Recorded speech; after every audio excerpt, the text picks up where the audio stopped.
السلام عليكم ورحمة الله وبركاته. يا أهلا بطلاب ثالثة ثانوي الدفعة الجديدة دفعة 24. والنهارده هنبدأ معاكم أول درس من دروس الأحياء وهو الدعامة في النباتات. إن شاء الله السنة دي هنشرح لكم منهج ثالثة ثانوي بالكامل للأحياء، وهنحل وهنعمل حاجات كتير جدا. هاخد من وقتك 3 دقايق بس علشان أعرفك مين إحنا وهنعمل إيه بالظبط وهنمشي إزاي طول السنة. أول حاجة حابب أتكلم عليها وهي إيه المميزات اللي عندنا مش هتلاقيها في حد تاني، إيه المميزات اللي عندنا اللي هتخليك تتابعنا مش تتابع حد تاني. اول حاجه هعمل لكم جروب على التليجرام علشان تسال فيه كل الاسئله اللي تخطر في بالك، ان شاء الله هجاوب على كل اسئلتكم. عندك استفسار في شرح الدروس بتاعتنا او عندك استفسار في سؤال واقف معاك مش عارف تحله ازاي، انا باذن الله هجاوب كل اللي واقف معاكم ان شاء الله على جروب التليجرام. تاني ميزه هنعملها ان احنا هنحل كل الكتب الخارجيه اللي موجوده في السوق. ايوه زي ما سمعت، كل الكتب الخارجيه. طب هنعملها ازاي؟ انا هجمع لك كل الافكار اللي موجوده في كل الكتب المشهوره، هنطلع من كل كتاب بافكار جديده، فبالتالي انا هزودك بكل الافكار دي. اي اسئله فكرتها بتتكرر انا هلغيها لك عشان اوفر لك وقتك واحل لك معاك اكبر قدر من الاسئله. اي سؤال فيه فزلكه انا هستبعده لك علشان برضو تبقى انت مركز في الافكار وحدد هدفك اللي انت عايز توصل له، انك عايز تحل اكبر كم من الافكار وليس اكبر كم من الاسئله، عشان تفرق الافكار غير الاسئله. ممكن فكره واحده نعمل عليها 100 سؤال، لكن لو انا شرحت لك الفكره دي بس على 5 اسئله فانت كده هتكون صمتها جدا. انا هوفر لك وقتك وهحل معاك كل الكتب الخارجيه وهشيل بس الاسئله المتكرره في كل الكتب. ثالث ميزه ان انا هفهمك كويس جدا جدا جدا وانت اللي هتشوف بنفسك، ولازم تسيب لي الفيدباك بتاعك تحت بعد لما اخلص الحصه وبعد ما اخلص كل حصه تحت في الكومنتات. انا مبدئيا بس مش اول مره اشرح منهج ثالثه ثانوي، شرحته قبل كده كذا مره، وانا بالمناسبه طالب في كليه الطب عشان تبقى فاهم برده في الصوره انت بتسمع لمين. فثالث ميزه هكملها لك ان انا هفهمك كويس جدا جدا جدا، والحاجه اللي فيها حفظ مش هسيبك غير وانت حافظها باسهل الطرق باذن الله، وانت اللي هتشهد بنفسك ان شاء الله في الكومنتات. كده معانا الثلاث مميزات اللي هو جروب التليجرام، هرد على كل اسئلتك في اي حاجه باذن الله. تاني ميزه حل جميع الكتب الخارجيه المشهوره، وثالث ميزه معانا وهي الفهم والحفظ. افهم باسلوب بسيط وهنحفظ باسلوب ابسط. ما تنساش تعمل اشتراك في القناه وتفعل زر الجرس، لازم زر الجرس يتفعل عشان انا هنزل الفيديوهات بصوره اسبوعيه، فلازم لما انا انزل فيديو يبقى انت على طول يجيلك جرس فتخش تشوفه على طول فورا ما يفوتكش اي فيديو. دي كانت الخطه اللي احنا نمشي عليها طول السنه. انما اللي انا هعمله ان شاء الله في درس النهارده ان انا هشرح لكم على السبوره، وبعدين بعد لما اخلص شرح على السبوره هنروح للكتاب وهقرا لك كل جزء في الكتاب ومش هسيبها غير وانت فاهم جزء جزء. واخر حاجه معانا النهارده في الحصه ان احنا هنحل مع بعض وهنطبق علشان اتاكد مليون المية انك فهمت كل حاجه كويس جدا. فاظن احنا كده بقى اتكلمنا كتير جدا، يلا بقى بينا نشوف الشرح بتاع النهارده. اول فصل عندنا في المنهج هو اسمه الدعامه في الكائنات الحيه. وايه هي الكائنات الحيه وايه هي الدعامه؟ اولا الكائنات الحيه عندنا نبات وحيوان وانسان زي ما انت عارف واخدت في اولى وثانيه وثالثه، امر جميل ومفهوم وبسيط. وايه هي الدعامه؟ الدعامه ترجمه كده بالانجلش هتلاقي جوجل ترانسليشن بيقول لك ان هو سبورت، اللي انا اي سبورت يو، انا بدعمك، انا بساندك، انا بقويك، انا واقف في ظهرك، انا واقف معاك علشان تفضل صلب، وانا واقف في ظهرك وواقف معاك عشان تفضل دايما قوي في وش اي حاجه، في وش المخاطر اللي بتحصل لك في يومك، في وش اي حاجه في يومك. زي ما انا عندي دعامه، زي ما النبات عنده دعامه، زي ما الحيوان عنده دعامه، وهكذا. واحنا برضو في حياتنا اليوميه في الحياه الاجتماعيه بنحتاج الدعامه ديت من الانسان اللي حوالينا او من الاشخاص اللي حوالينا، زي مثلا الدعامه او المسانده اللي هي الدعامه برضو باللغه العربيه. المسانده هي الدعامه، هي المساعده. احنا بنحتاج المسانده والدعامه من ابونا وامنا ومن اخواتنا ومن اصحابنا عشان نقدر نكمل في حياتنا، ولو في اي مشاكل بتقف قصادنا ان احنا محتاجين دعمهم ومحتاجين الدعامه بتاعتهم. اول حاجه اتكلم عن نفسي وجسمي وجسمك، اللي احنا عندنا دعامه. فين هي دعامتنا؟ لما احنا كده نسال نفسنا ايه هي الدعامه اللي موجوده في جسمنا؟ ايه هي الحاجه الصلبه اللي بتخلينا دايما واقفين على حيلنا؟ وايه هي الحاجه الصلبه اللي دايما بتخلينا قادرين نقعد، قادرين نتحرك، قادرين نعمل قادرين نضرب، قادرين نعمل اي حاجه في حياتنا؟ ايه هي الدعام؟ ايه الصلاب؟ ايه هي القوه اللي هي عندنا في جسمنا؟ ايه هي الحاجه الفيزيكال اللي عندنا في جسمنا؟ تعالوا نفكر مع بعض بكل بساطه. عندنا ايه؟ عندنا جلد، عندنا ضوافر، عيون، رموش، يعني عندنا حاجات كتير، بشره، عندنا اعضاء داخليه، عندنا عضلات، عندنا عظام، عندنا حاجات كتير جدا جدا جدا زي ما انا لسه قايله. فانت تفكر بينك وبين نفسك دلوقتي وانت قاعد معايا، ايه تتخيل من الحاجات اللي انا قلتها ديت تنفع تبقى هي اللي بتدينا الصلابه، هي اللي بتدينا القوه، هي اللي بتخلينا واقفين، هي اللي بتخلينا لما نضرب ما نحسش بوجع قوي او ما نتكسرش او ما يحصلناش اي حاجه؟ ايه هي الحاجه؟ ايه هو الحاجه اللي مديانا دعامه ومسانده وقوه؟ اكيد يعني مش الجلد، اكيد يعني مش الاعضاء، اكيد يعني مش العضلات. ايه الحاجه الوحيده اللي جت في بالك؟ هي العظام. جدع، لو هي جت في بالك يبقى انت كده شاطر و100 100 عليك. العظام فعلا هي اللي بتخلينا واقفين، هي اللي بتخلينا عندنا دعامه، هي اللي بتحمينا. ازاي بتحمينا؟ فينا. يعني دلوقتي القفص الصدري دوت مليان هنا ايه؟ الضلوع مليان هنا عباره عن عظام عظام عظام. عندنا هنا 24 زوج من العظام. العظام دي كلها محوطانا هنا، محوطه الصدر هنا، منطقه الصدر، علشان تحمي القلب وتحمي الرئتين اللي عندنا جوانا، تحمي الاعضاء الداخليه اللي عندنا في جسمنا. عندنا هنا في ظهرنا سلسله العمود الفقري ديت بتحمي برضو الحبل الشوكي اللي ماشي جواها للحمايه وللتدعيم والمسانده والدعامه وكل الكلام دوت هو العظام او هو الجهاز الهيكلي. بالنسبه للدعامه في الانسان اللي احنا باذن الله هنبداها الحصه الجايه. انما بالنسبه للدعامه في النباتات، عندنا برضو في النبات في دعامه. ايه اللي بيخلي ساق النبات دايما مشدوده ومفروده واقفه على حيلها وصلبه طولها؟ اكيد برضو النبات ما عندوش عظام زينا، اكيد عنده حاجه زي العظام. ايه الحاجه اللي زي العظام؟ اكيد عنده ترسيبات عليها، حاجات متكونه فيها، اكيد برضو في حاجه جواها تديها الصلابه وتديها دايما النشفان اللي هي فيه، وانها دايما واقفه صلبه. في بعض الترسيبات اللي عليها، اكيد في ترسيبات معينه مثلا بتدي قوه او بتدي صلابه، اكيد في حاجه بتدي قوه وصلابه. وانت مقتنع بكلامي؟ فهنبدا بقى نشوف درس النهارده. اولا بكل بساطه وكلام ابتدائي، الدعامه في النبات هو ده النبات اللي انا رسمته لك، جذع وساق واوراق اللي احنا عارفينه. طبعا احنا عارفين ان احنا بنروي هنا، بنحط هنا ايه؟ طبعا بنروي هنا ميه، صح؟ مش احنا في بيتنا عندنا زرع في البلكونه مثلا بنحط لها ميه كل يوم علشان ايه؟ علشان ما تتبلش، مظبوط. احنا بنحط لها ميه كده هنا تحت في التربه، وبعدين الميه دي تنتقل من الجذر للساق للاوراق وتنتقل الى جميع جسم النبات او جميع اجزاء النبات. بالعكس برضو بيحصل ايه؟ بيحصل عمليه نتح اللي انت خدتها في ابتدائي. نتح يعني فقدان ميه، تفقد ميه، الاوراق كده بتفقد ميه. يعني ايه تفقد ميه؟ يعني بتعرق زي الانسان. الانسان اهو بالظبط اهو كده، الانسان اهو. الانسان برضو بيعمل ايه؟ بيشرب وبياكل، صح؟ بيشرب وبياكل وبعدين بيعرق وبينزل فضلات. الله عليك،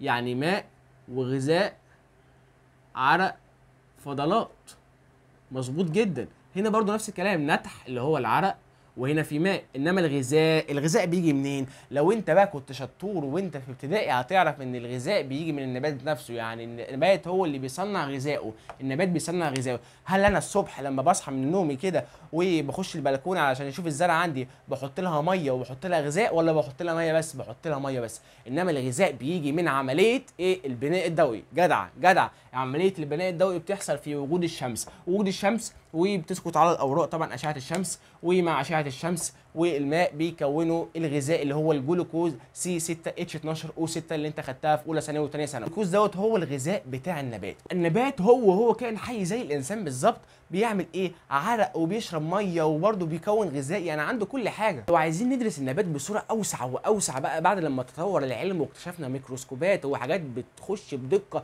جوه النبات وبندرسه بمنظور اشمل واوسع وادق، فجبنا ميكروسكوب وكبرنا قعدنا نكبر يعني 10000 مره، 20000 مره جوه، لحد ما وصلنا ان النبات دوت بيتكون من ايه؟ بيتكون من خلايا زي الانسان بالظبط. طبعا انت اتهرست، يعني ايه خلايا؟ الخلايا ديت هي المكون الاساسي للانسان او للكائن الحي او للنبات او لاي حاجه. هنا برضو في خليه نباتيه بتكون النبات، مجموعه خلايا كده جنب بعض بتعمل ايه؟ بتعمل نسيج ونسيج ونسيج ونسيج، بتعمل في الاخر كائن حي اللي هو النبات. لما كبرنا بالميكروسكوب على الساقين بتاعت النبات طلع لنا ايه؟ خلايا خلايا خلايا، وما بينهم طبعا ايه؟ هنا في ايه؟ اوعيه كده، يعني مواسير مواسير ما بين الخلايا. ليه بقى مواسير؟ انت اكيد لازم تفكر بينك وبين نفسك، زي ما جسمنا فيه مواسير اللي هي اوعيه دمويه بتودي الغذاء والماء والاكسجين لجميع انحاء الجسم، هنا برضو لازم يكون في اوعيه، لازم يكون في ايه؟ لازم يكون في مواسير في النبات. بيعمل ايه؟ بيعمل على توزيع الماء. بيسحبه منين؟ بيسحبه من الجذر زي ما احنا لسه قايلين، من الجذر للساق للاوراق. لازم يكون في مواسير ماشيه فيها كلها علشان توزع الماء وتوزع ايه؟ الغذاء اللي متكون في الورقه. هنا بيتكون هنا غذاء جلوكوز في الورق، فبرضه بالتالي لازم يتوزع الى جميع اجزاء النبات. لازم الساق ياخد غذاء، لازم الجذر ياخد غذاء، لازم كل حته في النبات تاخد غذاء وماء. فلما كبرنا من الميكروسكوب لقينا عباره عن مجموعه ايه؟ خلايا ومواسير، خلايا ومواسير، خلايا ومواسير، بالبلد يعني مواسير او اوعيه. هي الخشب واللحاء اللي انت خدتها في سنه ثانيه ثانوي، ده خشب وده لحاء، اللي انا بقول عليها بالبلدي مواسير. هنا المفروض برضو الميه بتخش الخلايا، الميه بتخش الخلايا، صح ولا ايه؟ صح. وهنا بالعكس بيعمل ايه؟ بيعمل عمليه ايه؟ نتح فقد الميه. يعني هنا بتخش هنا الميه، وهنا بتفقد الميه من الناحيه الثانيه، بتخش وتفقد، وهكذا. هي دوره حياه لا تنتهي، ان النبات لازم كل يوم يتروى ميه. لو ما ترواش بميه يحصل ايه؟ هيبقى دبلان زي دوت كده مع مرور الوقت. ليه؟ لانه ما بقاش في ميه. ازاي انا وانت نعيش من غير ميه؟ النبات كده برضو كائن حي، الحيوان كده كائن حي، لازم ميه. الميه بتخش الخلايا، وبالتالي بالعكس بيعمل ايه؟ بيعمل تبخير للماء، نتح للماء. النبات او الخلايا تفقد تاني الماء من الناحيه الثانيه، فلما تفقد وانت تاني يوم تروي، بعد كده الميه تروح للخلايا، بعد كده الخلايا تفقد وانت تاني يوم تروي، وهكذا سايكل ما بتخلص. جبنا خليه من الخلايا وماسوره من اللي ماشيه جنبها وكبرناها اكتر واكتر واكتر عشان نشوف ديتيلز زياده. فعملنا ايه؟ جبنا الخليه ديت والماسوره ديت كده بالمنظر ده كده. فبالتالي هنا بيعمل ايه؟ هنا بتخش ميه، بتخش ايه؟ بتخش ميه هنا في الخليه هنا. فبالتالي لما الميه تخش هنا في الخليه بتكبر الخليه. ايه بتكبر هنا لما تخش ميه؟ دلوقتي انا جبت بالونه وقعدت انفخ ميه او انفخها هواء، بنفخ وايه البالونه تكبر تكبر تكبر تكبر، صح؟ هنا برضو الخليه ايه؟ دايما كده ايه؟ منفوشه كده وكبرانه كده وتخينه كده وماليه مركزها. انما لما بيحصل هنا كده عمليه نتح، لما بيحصل عمليه نتح بتبقى بالمنظر ده كده، بتبقى منكمشه كده على بعضها. شايف كده؟ شايف الانكماش؟ بتبقى انكمشت على بعضها. بالتالي انت تاني يوم بتروي الزرع تاني. فلما تروي الزرع الميه تمشي هنا، وبعد كده الميه تخش من هنا لهنا على الخلايا، والخلايا تكبر وبعدين تفقد الميه، وبعد كده تفقد الميه تبقى بالمنظر ده، وبعدين تخش لها ميه تبقى بالمنظر ده، وبعدين تفقد الميه تبقى بالمنظر ده، وهكذا سايكل ما بتخلص. ده منظرها وهي فيها ميه، وده منظرها من غير ميه. ده منظرها وهي مليانه ميه، وده منظرها لما تفقد الميه. كده احنا شفنا المنظر على مستوى الميكروسكوب على مستوى دقيق. نشوف بقى المنظر على المستوى العين المجرده بتاعتنا لما احنا نطلع البلكونه ونشوف زرعتنا. واحنا كده كل يوم بنحط لها ميه، هتلاقي كده دايما ايه؟ واقفه على حيلها وصلبه طولها وورقها كده بسم الله ما شاء الله و100 100 على الزرعه وما فيهاش اي حاجه. انما لما احنا نبطل نحط لها ميه هتبقى دبلانه بالمنظر ده كده. ليه دبل بالمنظر ده كده؟ عشان كل الخلايا اللي جواها كشت بقت بالمنظر ده كده. لما الخلايا تعجز وتكرمش وتكرمش وتكرمش، كل خلايا النبات تكرمش كده بالمنظر ده كده عشان فقدت الميه بعمليه النتح ومفيش ميه بيوصل لها. فبالتالي النبات هيفقد دعامته وهيفقد المساعده وهيفقد صلابته وهيبقى منحني كده زي الناس الكبيره، هيبقى منحني على الارض لحد ما يموت. استنتج حاجه مهمه جدا، وان الدعامه في النبات تعتمد اعتمادا اساسيا على ايه؟ وجود الميه. انت كده كويس جدا جدا وفاهم كل كلمه ان الميه هي اللي بتدي الدعامه في النبات. بس خد بالك انا مش بتكلم عن النبات اللي موجود برده في بيتنا بس، انا بتكلم عن النبات اللي موجود في الكون كله. والنبات ده عباره عن ايه؟ ومش عباره عن نباتات عشبيه بس زي لو موجوده عندك في البيت اللي هي سيقانها خضراء وورقها اخضر، لا ده في نباتات تانية برده اللي هي زي الاشجار زي النخل. هل برده يستوي ده بده؟ مثلا عندي اشجار في الفيلا بتاعتي وبقالي مده طويله قوي شهور ما رحتش الفيلا هناك وما شفتش الاشجار بتاعتي وما رويتهاش. هل هتروح هناك هتلاقي الشجره دبلانه كده؟ لا طبعا. يبقى ايه؟ اكيد في دعامه تانية، اكيد برضو في دعامه تانية من الدعامه اللي موجوده في النبات. يبقى كده ايه؟ في نوعين من الدعامه. الدعامه التانية دي عباره عن مجموعه من الترسيبات. الترسيبات عاديه جدا زي اللي احنا ايه؟ مثلا لو بنبني بيت بنرسب حاجات معينه، طوب وبنحط عليه ايه؟ اسمنت وطوب واسمنت وهكذا. هي برضو ايه؟ عباره عن اسمنت او ترسيبات موجوده ايه؟ موجوده في النبات. الدعامه اللي انا لسه قايلها لك دلوقتي من شويه انها الدعامه بتاعت الميه، دي بنسميها الدعامه الفسيولوجيه. انما الدعامه اللي احنا بنرسب عليها حاجات علشان تبقى قويه، حاجات كده ترسيبات هي ايه اساسا؟ ترسيبات معينه يعني مواد معينه عارفين خصائصها انها تدي قوه وصلابه. حاجه كده زي الاسمنت والطوب بتدي قوه وصلابه، موجوده في النبات برضو عشان تفضل زي الشجره كده مثلا او زي انواع تانية من النباتات تبقى دايما واقفه وصلبه حيلها. بس ركز معايا، كل النباتات اللي في الكون حتى اللي موجوده في بيتنا او اللي موجوده في فيلتنا اللي هي الاشجار او النباتات العشبيه، كل دول فيهم الدعامتين، فيها الفسيولوجيه اللي هي الميه وفيها الدعامه التركيبيه اللي هي الدعامه بتاعت الترسيبات، ولكن بنسب. يعني الدعامه اللي موجوده في النباتات العشبيه بتتاثر دايما بالدعامه الفسيولوجيه بطريقه اسرع لان الدعامه التركيبيه مش كتير قوي فيها. انما اللي موجوده في الاشجار موجوده فيها دعامه تركيبيه كتير قوي، فمش بتتاثر بوجود الميه او عدم وجوده. لو مثلا نسينا نحط لها ميه لمده شهر ولا شهرين، هي عمليه نسب. ولكن كل النباتات اللي في الدنيا فيها الدعامتين، الدعامه الفسيولوجيه والدعامه التركيبيه. التركيبيه دي عشان ما تنساش هي الترسيبات اللي موجوده على الخلايا اللي موجوده في النباتات، والفسيولوجيه هي الميه اللي بتخش جوه الخلايا اللي بتكبرها وبتخليها زي البالونه. كلمه فسيولوجيا او فسيولوجيه جت منين؟ علم الفسيولوجي او الفسيولوجيا دي عباره عن وظائف، علم الوظائف، دراسه الوظائف. الوظائف يعني ايه؟ في حركه، في وظيفه بتعمل ان في ميه بتخش وفي ميه بنفقدها، في ميه بتخش وميه بتفقدها، يعني في ميكانيزم بيحصل، في كده ايه؟ تتابعات بتحصل. انما الثانيه الدعامه التركيبيه دي حاجه متركبه، حاجه مترسبه، عشان كده سميناها دعامه تركيبيه مترسبه وسايبينها للعمر كله. انما ديت في دايما في ايه؟ في تغيير يعني بتفقد وبتكتسب ميه، بتفقد ميه وبتكتسب ميه وهكذا. عشان كده سميناها دعامه فسيولوجيه، دعامه فيها تغيرات وظيفيه. قبل ما اتكلم عن الدعامه بالتفصيل فانا حابب اقول لك ايه انواع الخلايا اللي موجوده في النبات. النباتات.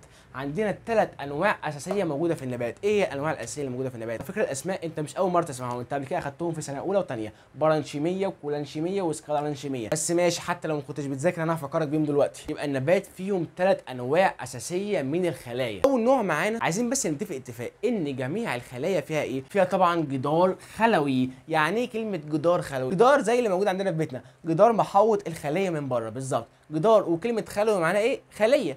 جدار خليه، جدار خلوي، هي نفس المعنى. ففي جدار للخليه النباتيه، وفي بعد منها اللي على طول ان في ايه؟ في غشاء بلازمي. غشاء بلازمي هكذا بالمنظر ده كده، وبتحس ان هو مخرم شويه لان اسمه غشاء بلازمي شبه منفذ. وبعد كده هتلاقي بقى جوه النواه والعضيات اللي موجوده والسيتوبلازم والحاجات دي كلها، وموجود في حاجه اسمها فجوه عصاريه. ايه هي الفجوه العصاريه؟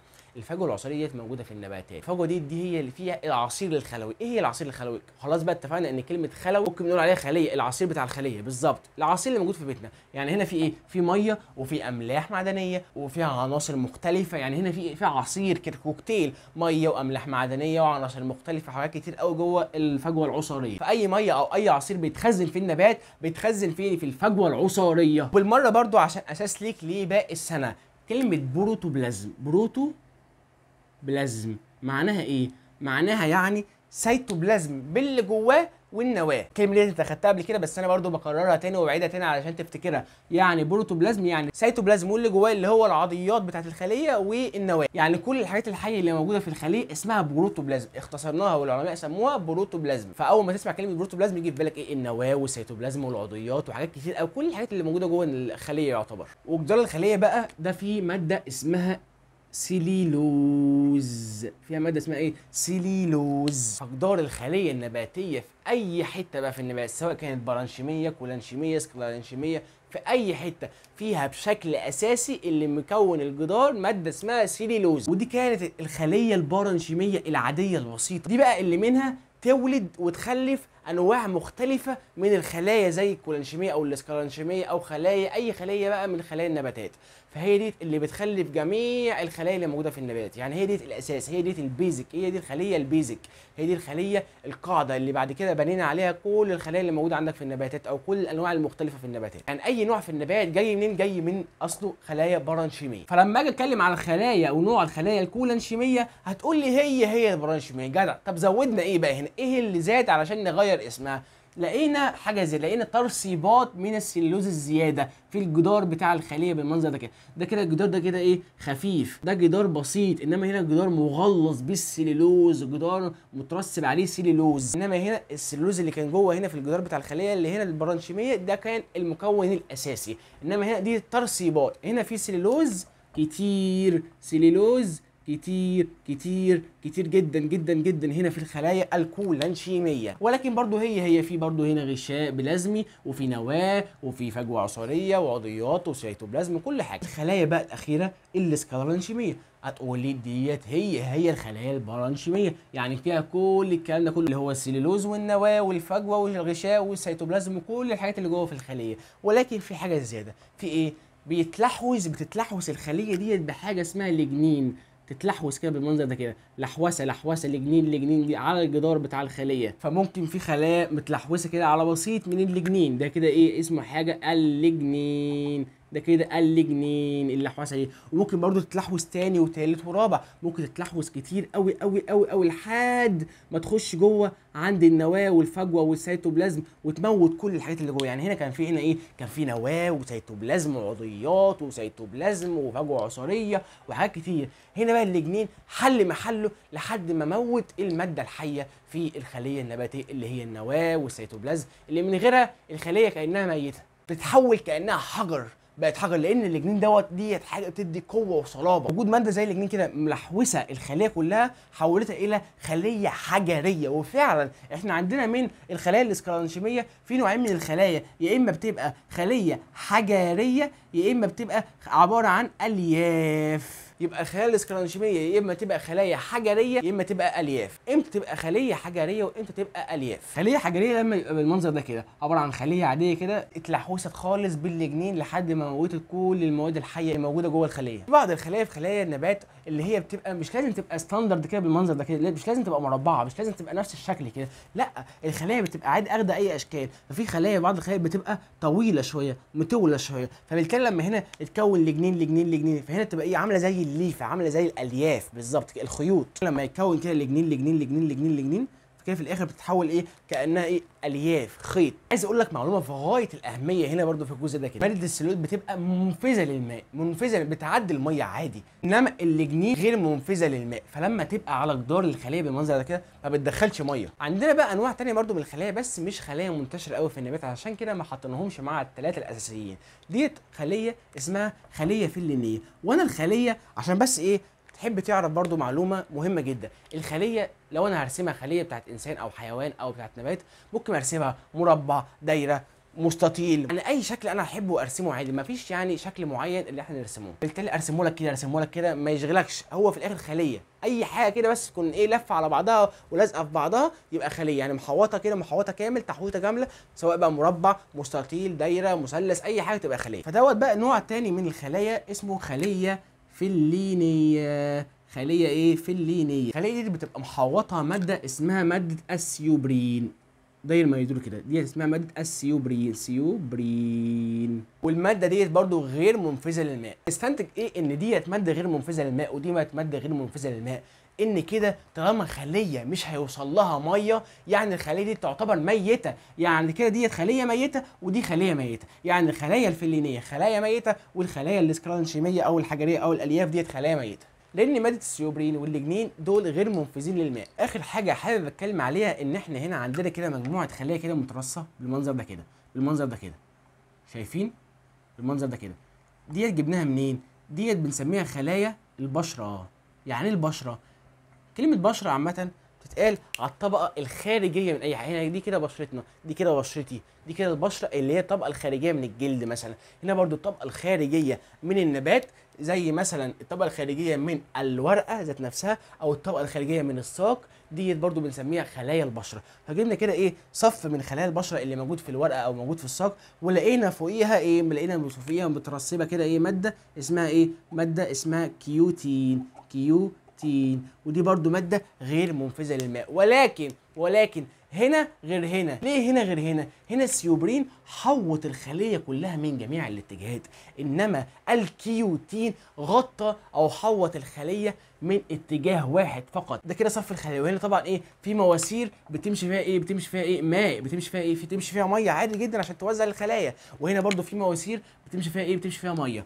هنا هل الميه اللي هنا تقدر تخش هنا؟ لا هنا ما تقدرش تخش. ليه؟ لان متحوطه بماده غير منفذه للميه اللي هي السيوبرين، انما الميه اللي هنا تقدر تخش عادي هنا بكل سهوله من جوه، لانها متغطيه فقط في الطبقه الخارجيه فيها ماده كيوتين وهي غير منفذه للميه على الطبقه الخارجيه لخلايا البشره اللي موجوده في الخلايا بتاعه الورقه والخلايا بتاعه الساق. اسالك سؤال بقى ايه يعني سؤال مقرف بصراحه بالنسبه لي بس لازم اساله لك، ان كده الخليه ديت او الخلايا دول يبقوا ايه؟ حيه ولا ميته؟ اكيد حيه، اكيد حيه يعني صح؟ اكيد انت قلت كده، فلو قلت غير كده فانت محتاج تعيد الفيديو تاني بعد اذنك يعني. ولكن الفلينيه غير حيه لانها طبعا مش بتدخل ميه من جميع الاتجاهات واللجنين هكذا، انما هنا في جانب بيدخل ميه وفي جانب بيمنع فقد الميه بعمليه النتح. يبقى كده كل المواد اللي موجوده على السبوره زي السيلولوز واللجنين والسيوبرين والكيوتين والحاجات دي كلها يعتبر غير منفذه للميه، ولكن الوحيده المنفذه هي السيلولوز. وانا قلت لك قاعده قبل ما نبدا الانواع بتاعت الخلايا، ان اي خليه بتمتلي بالميه يعني فيها واكتسبت دعامه فيسيولوجيه،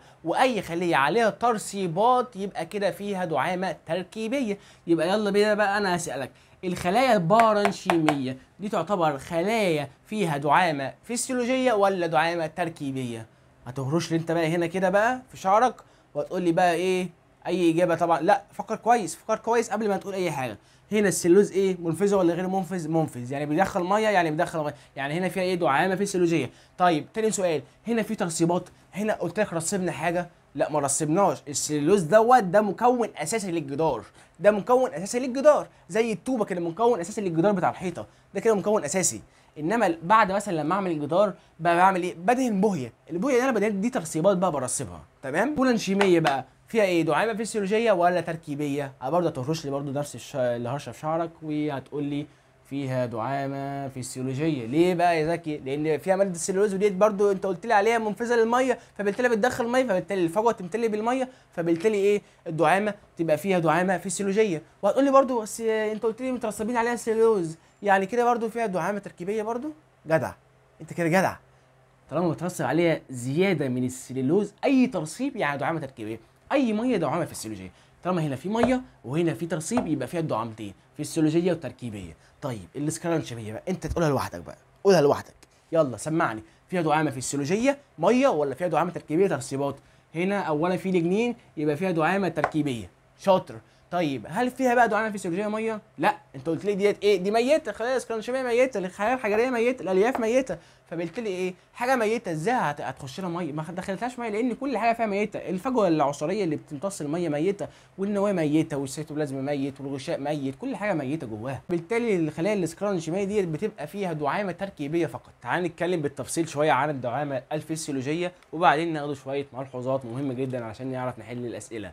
فاولا الدعامه الفسيولوجيه ديت بيقولوا عليها دعامه مؤقته او دعامه كليه او دعامه فيزيائيه او دعامه داخليه. انما الدعامه التركيبيه بقى بتبقى عكس الكلام ده كله كده، يعني هنا بدل المؤقته بتبقى دعامه دائمه، وعكس كليه بتبقى جزئيه، وعكس فيزيائيه بتبقى كيميائيه، وعكس داخليه بتبقى خارجيه. طيب معناهم ايه الكلام ده كده؟ الدعامه الفسيولوجيه مؤقته لانك عارف امر طبيعي، اي طفل في ابتدائي عارف انها مؤقته، علشان لما احنا بنحط ميه الساق بتستقيم وبتبقى مفروده، لما احنا بنبطل نحط ميه النبات بيبقى دبلان. فطبعا الدعامه الفسيولوجيه دي هي ممكن نشيل كلمه فسيولوجيه ونحط مكانها ميه، دعامه الميه. دعامه الميه دي ايه؟ بتبقى مؤقته، على حسب، لو انت حطيت ميه هتبقى في دعامه، لو انت ما فيش ميه يبقى ما فيش دعامه، عشان كده ايه؟ مؤقته. اللي هي دلوقتي هنفهمها دلوقتي لما اجي اشرح لك. تعال اقول لك يعني ايه فيزيائيه. فيزياء يعني علم حركه، علم كده فيه حركه ووظائف وحاجات كده. ففسيولوجيه زي ما انا قلت لك انها علم الوظائف، برضو فيزيائيه ليها علاقه بالحركه والوظائف. فيزيائيه بندرس المحركات الفيزيائيه، طريقه عمل مش عارف المكنه الفلانيه، طريقه عمل مش عارف ايه، فكلها ايه؟ عباره عن حركه، وعباره عن ايه؟ دخول ميه وخروج ميه، دخول ميه وخروج ميه، نتح واكتساب ميه، اكتساب ميه ونتح، وهكذا. فدي فيها ايه؟ فيها فيزياء. انما الدعامه التركيبيه فيها ايه؟ فيها كيمياء، لانها ايه؟ المواد زي الحاجات اللي في الصيدليه دي كلها حاجات كيميائيه لانها مواد كيميائيه. برضو المواد اللي بتترسب في الدعامه التركيبيه زي السلوز اللي انا لسه مسحها من شويه، والليجنين والحاجات دي كلها، دي بتبقى مواد كيميائيه، عشان كده بنقول على الدعامه التركيبيه دعامه كيميائيه. وهنا دعامه فيزيائيه. داخليه، ما معنى كلمه داخليه؟ واشمعنى ليه بتبقى خارجيه في الدعامه التركيبيه؟ سهله. فسيولوجيه داخليه علشان دي بتعتمد على الميه اللي بتخش جوه الخلايا، سهله وبسيطه. انما الدعامه التركيبيه دعامه خارجيه علشان دي بتعتمد على اللي بيترسب على الجدار، زي السلوز والليجنين والسيوبرين والكيوتين، كل ده بيترسب على الجدار من بره، بتبقى من بره، بتبقى خارجيه. عملنا الثلاث كلمات وفاضل كلمه واحده لسه هنفهمها دلوقتي. فلما بيجي ميه كده بالمنظر ده كده، ولما بتخش ميه كده، الميه بتروح فين لما بتخش؟ انا قلت لك ان الخزين بتاع الميه في الخليه النباتيه بتبقى في الفجوه العصاريه، فبالتالي هنا الفجوه تتملى زي ايه؟ الانبوله، ننفخ تتملى تتمدد، وهي تتنفخ. ايه اللي حوالين الفجوه العصاريه؟ زي ما قلت لك هنا في ايه؟ في هنا سيتوبلازم، المنظر ده كده سيتوبلازم، وعضيات. فبالتالي اول حاجه بتقابلها الفجوه العصاريه وهي تتنفخ، بتقابل العضيات والسيتوبلازم والنواه. وانا قلت لك عليهم كلمه قبل ما امسح، انهم عباره عن كلمه بنقول عليها ايه؟ كلمه لاتينيه، بروتوبلازم دي كلمه لاتينيه تعني مكونات الخليه الحيه اللي هي النواه والسيتوبلازم والعضيات. فبالتالي الفجوه العصاريه لما تتنفخ بتضغط على البروتوبلازم، تضغط تلزق البروتوبلازم فين؟ تلزق البروتوبلازم في الغشاء البلازمي، وبعدين الغشاء البلازمي يضغط على الجدار زي كرة القدم بالظبط. الكرة اللي احنا بنلعب بيها كرة قدم دي لما احنا بننفخها بتبقى فيه كاوتشه من جوه، تتنفخ، فبالتالي تضغط على ايه؟ على الجدار اللي من بره. لما تضغط على الجدار اللي من بره فبالتالي تصبح الكرة ايه؟ تصبح الكرة مشدودة ومنفوخة ومتوترة. هنا برضه تصبح كده منفوخة، الجدار منفوخ ومشدود ومتوتر. يعني ايه متوتر في اللغة العربية؟ وتر يعني حاجة متوترة، يعني حاجة مشدودة، يعني الجدار ده مشدود، مفرود، منفوخ، متوتر. تاني تدخل الماء بالخاصيه الاسموزيه، واعرفك دلوقتي ايه هي الخاصيه الاسموزيه. تدخل الماء بالخاصيه الاسموزيه الى داخل الفجوه العصاريه في النبات، تضغط على البروتوبلازم الذي بدوره يضغط على الغشاء البلازمي الذي بدوره يضغط على الجدار الخليه، فبالتالي يصبح الجدار متوترا منتفخا، فبالتالي تكتسب الخليه الدعامه الفسيولوجيه. دي بقى الوقت ان انا افصلك معانا كلمه كليه. كليه مكتوبه عندك في الكتاب بتاع المدرسه ان الدعامه الفسيولوجيه تتناول الخليه النباتيه ككل بصوره كليه. يعني ايه بصوره كليه؟ يعني مش بتسيب حته من مكونات الخليه النباتيه غير لما تتعامل معاها. ازاي؟ دلوقتي الميه لما دخلت الفجوه العصاريه، اول حاجه كده ايه دخلت الفجوه العصاريه؟ يعني اتعاملت مع الفجوه العصاريه، وبعدين الفجوه العصاريه ضغطت على البروتوبلازم اللي هو السيتوبلازم والعضيات والنواه، فبالتالي اتعاملت مع السيتوبلازم والعضيات والنواه، وبالتالي ضغط على الغشاء البلازمي فتعامل مع الغشاء البلازمي، وضغط على الجدار بتاع الخليه فتعامل مع الجدار بتاع الخليه. اتعامل كده مع كل مكونات الخليه. انما الدعامه التركيبيه بتبقى دعامه جزئيه لانها عباره عن ترسيبات فقط على الجدار بتاع الخليه. ولكن الترسيبات ديت هل الترسيبات دي بتروح للنواه؟ لا. عن السليلوز والكيوتين والحاجات دي كلها والسيوبرين، هل تتعامل مع النواه؟ هل تتعامل مع الفجوه العصاريه؟ هل تتعامل مع السيتولاز؟ هل تتعامل مع الغشاء البلازمي؟ لا. كل دول بيبقى عباره عن ترسيبات فقط تتعامل مع الجدار بتاع الخليه، بتقويه تديله صلابه وقوه. عايز بقى اشرح لك الخاصيه الاسموزيه بطريقه سهله، وانت اخدتها يعتبر في ثانيه ثانوي المفروض تكون فاهمها، وفي منكم كتير قوي فاهمها، فانا بس هشرحها كده ايه على السريع برضه عشان تبقى فاهمينها. ان دلوقتي لو جبت لك اناء كده بالمنظر ده كده وقسمته لك ما بينهم في النص بغشاء شبه منفذ زي الغشاء اللي بلازم بالظبط اللي موجود في الخليه النباتيه، وجبت لك هنا ميه وجبت لك هنا ميه، وهنا حطيت لك ملح وهنا حطيت لك ملح، وهنا جبت لك لتر ميه وهنا لتر ميه، يعني الميه متساويه، وهنا حطيت لك معلقه ملح 1 جرام، وهنا حطيت لك 3 معالق ملح 3 جرام، وقلت لك عايز اساوي ما بين التركيزين. دلوقتي لما انا بشرب مانجا مركزه ومانجا مش مركزه، يعني ايه مانجا مركزه؟ لما انت بتقعد على القهوه بتشرب مانجا وتحسها انها مركزه، لما انت بتقعد على القهوه تانية بتشرب مانجا وتحسها انها خفيفه مش مركزه. مركزه بتحس انها فيها قطع مانجا كده وفيها مانجا ياما عن الحاجه اللي دايبه فيها اللي هي المانجا كتير، انما الخفيفه التانيه اللي مش مركزه دي بتبقى عباره عن ميه كانك بتشرب ميه بالظبط. فلو انا عايز اساوي تركيزين ما بين الكوبايتين المانجا دول بعمل ايه؟ لازم اخلي هنا عدد قطع المانجا اللي انا مستخدمها هنا نفس عدد قطع المانجا اللي انا مستخدمها هنا، ونفس كميه الميه هي نفس كميه الميه عشان يبقى التركيزين متساويين. نيجي بقى هنا للمثال بتاع هنا ان هنا في ايه ملح وفي ميه، وهنا في ملح وميه، هنا 1 جرام ملح وهنا 3 جرام ملح. لو انا عايز اساوي التركيز هنا بالتركيز هنا هعمل ايه؟ تقول لي طالما هنا في معلقه ملح وهنا 3 معالق ملح، لو انا اخدت معلقه ملح من هنا وحطيتها هنا هيبقى هنا في معلقتين وهنا في معلقتين، 2 جرام و2 جرام، ولكن هنا في النص في جدار شبه منفذ، والشبه المنفذ دوت لا يعدي جزيئات الاملاح ولكن يعدي جزيئات الماء فقط، الخاصيه الاسموزيه. فبالتالي لو انا كنت هنقل الملح من هنا لهنا ده كده ملح، يبقى هنقل الميه العكس، الميه من هنا لهنا. متفق معايا كده؟ متفقين معايا ان انا طالما كنت هنقل الملح من الكبير للصغير، وطبعا ما ينفعش علشان هنا في جدار او غشاء شبه منفذ ولا يعدي جزيئات الملح، فبالتالي لو انا عملت العكس ونقلت الميه من هنا لهنا فبالتالي هي بالظبط. متفقين معايا لحد هنا؟ متفقين. لو انا بس عايز اجيب التركيز قبل ما انقل اي حاجه وقبل ما احرك اي حاجه، التركيز اللي كان هنا والتركيز اللي كان هنا، التركيز عباره عن ايه؟ عباره عن الكميه على الحجم، عباره عن الكميه على الحجم. كميه ايه؟ كميه على حجم، كميه على حجم، كميه المذاب وحجم المذيب. بالبلدي المذاب اللي هو ايه؟ اللي هو المانجا او اللي هو الملح او اللي هو السكر، الحاجه اللي بتدوب، انما المذيب الحاجه اللي بتدوب اللي هي الميه. الكميه قد ايه؟ حطينا كام معلقه؟ 1 جرام. 1 جرام على حجم المذيب اللي هو حجم الميه اللي هو ايه؟ 1 لتر، يبقى 1 على 1 فيها ايه؟ فيها الواحد، انما هنا التركيز هيبقى 3 على 1 بيساوي 3. هنا كده تركيزين مختلفين، هنا 1 وهنا 3. فانا لو عايز اساويهم ببعض هعمل ايه؟ هنقل شويه ميه من هنا على هنا. لو نقلنا مثلا من هنا نص لتر من هنا وديناه هنا، هيبقى هنا ايه؟ هيبقى هنا 1 ونص، وهنا هيبقى نص فقط. هنا هيبقى ايه؟ هيبقى نص فقط. هنا هيبقى نص لتر فقط. تعالى بقى نحسب التركيز بعد لما احنا نقلنا شويه ميه من هنا لهنا. هنا هيبقى التركيز عباره عن ايه؟ تركيز بقى ايه في تاني مره؟ هيبقى التركيز عباره عن هنا كده 1 على نص، يبقى فيها الاتنين. وهنا التركيز هيبقى ايه؟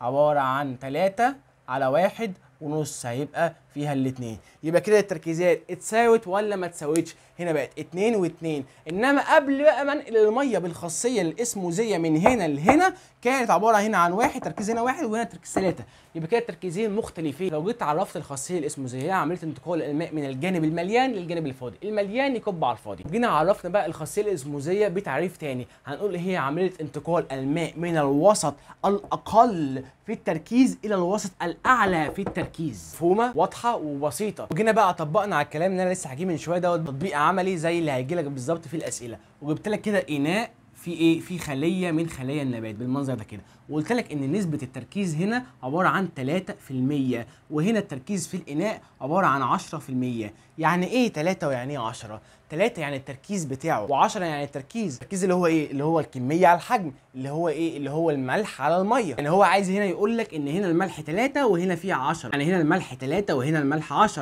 يعني بالبلدي هنا في 3 معالق ملح وهنا في 10 معالق ملح. اقول لك قاعده بسيطه جدا جدا جدا، كل الارقام اللي هتجيلك في كل المسائل طالما قال لك تركيز او قال لك ملح تعمل ايه؟ هتعمل اوتوماتيك سهم على الاكبر، سهم بيشاور على الاكبر كده بالمنظر ده كده، سهم بيشاور على الاكبر على طول. هنا ال3 وال10 انهي فيهم الاكبر؟ انهي فيهم الرقم الاكبر؟ ال10. هتعمل على طول سهم على 10. بسيطه بسيطه. السهم دوت معناه ان ال10 هو اللي هيسحب الميه، هو اللي ايه؟ اللي هيسحب الميه. يعني اي السهم لما تشوف اي حته مشاور على اي حاجه معينه دوت معناه اللي هو ده اللي هيسحب الميه. عايز تحلها بالفهم حلها، عايز تحلها بالحفظ او بالبصمجه حلها. انا دلوقتي هحلها معاك بالطريقتين زي ما شرحنا هنا في الخاصيه الاسموزيه، بينتقل الميه من الوسط الاقل تركيزا الى الوسط الاعلى تركيزا. هنا برضه هيحصل كده، انهي هنا الوسط الاعلى تركيزا؟ ده ال10 اعلى وهنا ال3 اقل، فبالتالي الميه تنتقل من الوسط الاقل الى الوسط الاعلى. يعني الخليه دي هتفقد الميه، الخليه هتفقد الميه. دي الخليه النباتيه يا جماعه، دي الخليه النباتيه، دي الخليه، وده الاناء، ده الاناء عشان ما تتلخفنش. ده الاناء اللي فيه ايه؟ اللي فيه ميه، اللي فيه محلول او فيه ميه، ممكن يقول عليها في السؤال محلول او ممكن يقول عليها ميه تفر، يعني مش هتفرق معانا المسميات. اما الخليه دي بتفقد الميه هتبقى بالمنظر ده كده. خلي كده الاناء معمول كده عشان برضو ايه تفرق ما بينه، وهنا كده الخليه هتبقى بالمنظر ده كده، هتبقى ايه؟ هتبقى خلاص انكمشت. ليه؟ لانها فقدت الميه، فقدت الميه بالخاصيه الاسموزيه، لانها محطوط فيه محلول مركز، والمركز بيسحب الميه من الخليه، بيسحبها لحد ما يمص دمها وتبقى خلاص كشت. دي بنسميها عمليه بلزمه. احفظها، عمليه بلزمه عشان لما تجيلك في الاختيارات. بلزمه يعني خروج الميه من الخليه، خروج الميه من الخليه وانكماشها. مثال تاني، لو هي الخليه برده في الاناء ده كده، لو هي الخليه برده 3%، والاناء بقى المره دي خليناه ايه؟ خليناه 1%، يبقى كده الميه هتنتقل منين لفين؟ لو عايزين بقى نحلها بقى المره دي بطريقه البصمجه، هنحلها ازاي؟ انا قلت لك هنشوف الرقم الاكبر وهنعمل عليه سهم. الرقم الاكبر هنا 3 ولا 1؟ ال3، فنعمل سهم على ال3 بالمنظر ده كده، فبالتالي اتجاه السهم دوت يعني الخليه هي اللي هتشفط ميه، فلما تشفط ميه الخليه هتبقى بالمنظر ده كده، هتكبر في الحجم، وكده تكتسب الدعامه فيسيولوجيه اللي احنا بنتكلم عليها من بدري. دعامه فيسيولوجيه لانها دعامه تعتمد على وجود الميه في الفجوه العصاريه، فبالتالي لما تكبر كده بيحصل جواها ايه؟ ضغط بالمنظر ده كده، الفجوه بتضغط على الجدار، فدوت بنسميه ضغط الامتلاء، ضغط الامتلاء. عشان لما يجيلك في الاختيارات مثلا ايه علاقه ما بين الدعامه الفسيولوجيه وضغط الامتلاء، فكلما زادت الدعامه الفسيولوجيه كلما زاد ضغط الامتلاء، لانهم ليهم علاقه ببعض. كلما زادت الميه كلما زادت الدعامه الفسيولوجيه كلما زاد ضغط الامتلاء. فلو حطينا برضو نفس هي الخليه بالمنظر ده كده، هي الخليه كده 3 برضو، ولكن في ماء مقطر يعني 0 تركيز، ده اسمه ماء مقطر وماء صافي. برضو لو حليناها بالفهم او الحفظ دلوقتي انت عارف الطريقتين، هنعمل بقى ايه؟ سهم على الكبير، يبقى الكبير هو اللي هيشفط، فبالتالي هيبقى بالمنظر ده كده، هيبقى بالمنظر ده كده، هتكبر تكبر تكبر تكبر تكبر، وهنا برضو فيها ضغط جواه، ضغط الامتلاء بالمنظر ده كده. ولكن في فرق، لو قلت لك حطينا الخليه في محلول تركيزه 1 ومحلول تركيزه 0، انهي فيهم حجم الخليه هيبقى اكبر؟ يعني انهي فيهم اقصد مليان بالميه اكتر؟ امر طبيعي هتقول لي الصفر. ليه؟ لان كده بتسحب الميه منه اكتر فهتمتلى اكتر، ان الفرق ما بينهم كبير، هنا 3 وهنا 0، انما هنا الفرق ما بينهم 3 و1. انا هبسطه لك، هديك مثال، حطينا خليه كده بالمنظر ده كده، دي التركيزه اللي جواها في الفجوه العصاريه 5%، وحطيناها في محلول تركيزه 5، وبعد كده حطيناها في محلول تركيزه 3، وبعد كده حطيناها في محلول تركيزه 2 وتركيزه 1 وتركيز 0. انهي فيهم هيبقى اكبر حجم خالص؟ هل ابو تركيز 4 ولا ابو تركيز 0؟ انهي فيهم الخليه هتبقى اكبر حجم، اللي اتحطت فيه تركيز 4 ولا اتحطت فيه تركيز 0. يعني خليه كان تركيزها 5 واتحطت فيه محلول تركيز 4 هتمتلئ سنه صغيره، ويتحط فيه محلول تركيز 3 تمتلئ اكتر، اتحطت بقى بعد كده في محلول تركيز 1 اتملت اكتر واكتر، اتحطت فيه محلول تركيز 0 اتملت اكتر واكتر واكتر. طبعا الفرق ما بين 5 و4 بسيط، انما الفرق ما بين 5 و0 كبير، بيتولد ايه قوه جذب رهيبه. فدي بنسميها ايه عندنا برضو في الاحياء؟ بنسميها، تعالى اقول لك بنسميها قوه الشد. ده كده الكلمه البلدي، انما بين قوسين انها اسمها ايه؟ الضغط الاسموزي. فكل لما عينك تلمح كلمه الضغط الاسموزي يجي في بالك انها ايه؟ قوه الشد، قوه الجذب للميه، قوه جذب الحاجه للميه. لما يجيلك في الاختلاط كلمه ضغط اسموزي هي قوه الشد، هي كلمه تركيز. يعني لما اقول لك الخليه ديت تركيزها عالي، زي اكني بقول لك بالظبط الخليه ديت ضغطها الاسموزي عالي، زي ما اكني بقول لك بالظبط ان الخليه ديت قوه الشد بتاعتها عاليه. هديك مثال بسيط، انا مثلا وانت لما بنبقى مثلا في مشوار بقالنا 12 ساعه ما دخلش بقنا ولا نقطه ميه، اول لما نروح البيت بيحصل ايه؟ بنمسك الازازه كده اهي، لازم بالمنظر ده كده، نبدا نشرب الميه بسرعه بسرعه بسرعه بسرعه لحد ما نخلص الازازه كلها. احنا بقالنا 12 ساعه بره البيت، فبالتالي مفيش ولا نقطه ميه في جسمنا، فبالتالي التركيز الاملاح زياده كبير قوي في جسمنا، فبالتالي قوه الشد بتاعتنا او الضغط الاسموزي بتاعنا او تركيز الاملاح بتاعتنا بتبقى كتيره، فبالتالي لما اول ما عينينا تلمح ميه بنبدا نكربع الميه، بنبدا نشرب ميه بكميه كبيره جدا. هنا برده كده في خليه تركيزها 3% وفي خليه تانية تركيزها 20%، انهي اكتر هيشرب ميه لو حطيناهم هما الاثنين في كده اناءين فيهم تركيز 0 وهنا 0؟ انهي هيشرب الميه اكتر؟ اللي تركيزه عالي، اللي ضغطه الاسموزي عالي، اللي قوه الشد بتاعته عاليه. احفظ كده الثلاث كلمات دول كده مع بعض: قوه الشد يساوي الضغط الاسموزي تساوي التركيز. يا رب تكون فهمت. انا خلصت كده يعتبر كل الشرح اللي انا نفسي اقوله، ودلوقتي هنخش بقى على الكتاب بتاعنا وهنقرا شويه حاجات بسيطه كده، مش هنكمل باذن الله 5 دقايق عشان برضو نقرا معاكم الكتاب، عشان لو في حاجه زياده حاجه كده برضو نقراه كله معاكم احتياطي، وبعدين هننتقل الى الحل على طول.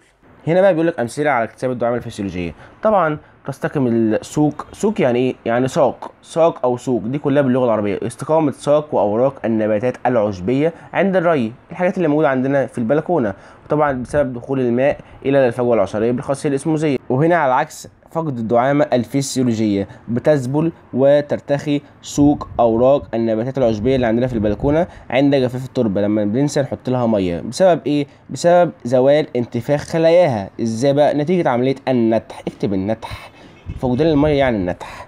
هنا على أمثلة الاكتساب بتاع الدعامة الفسيولوجية: انتفاخ أو كبر حجم ثمار الفاكهة المنكمشة أو الضامرة، كذلك في بعض البذور الجافة زي إيه؟ زي البسلة والفول. لما بنحطها للمية لفترة بتنتج لامتصاصها الماء بالخاصية الإسموزية، يعني هي بتكبر في الحجم لأنها اكتسبت المية بالخاصية الإسموزية ودخلت في الفجوة العصارية. وهنا بقى على العكس بتنكمش وتضمر بعض الثمار بتاعة الفاكهة زي البسلة والفول عند تركها لمدة نتيجة لفقد خلاياها الماء. بتبقى بالمنظر ده كده، الصور اهي قدامك اهي، دي كده مليانه بالميه ودي كده فقدت الميه. هنا كتاب الامتحان كاتب لك كي بوينتس. هنا بيقول لك ان النسيج البرانشيمي ده يتكون من خلايا حيه. طبعا قلنا الخلايا البرانشيميه دي خلايا حيه تحتوي على فجوه عصاريه طبعا زي ما احنا قلنا، وطبعا في جدار، وتبقى طبعا فيها ماده السليلوز المنفذه للماء، ويكسب النبات دعامه فسيولوجيه مؤقته. الكلام ده كله قلناه.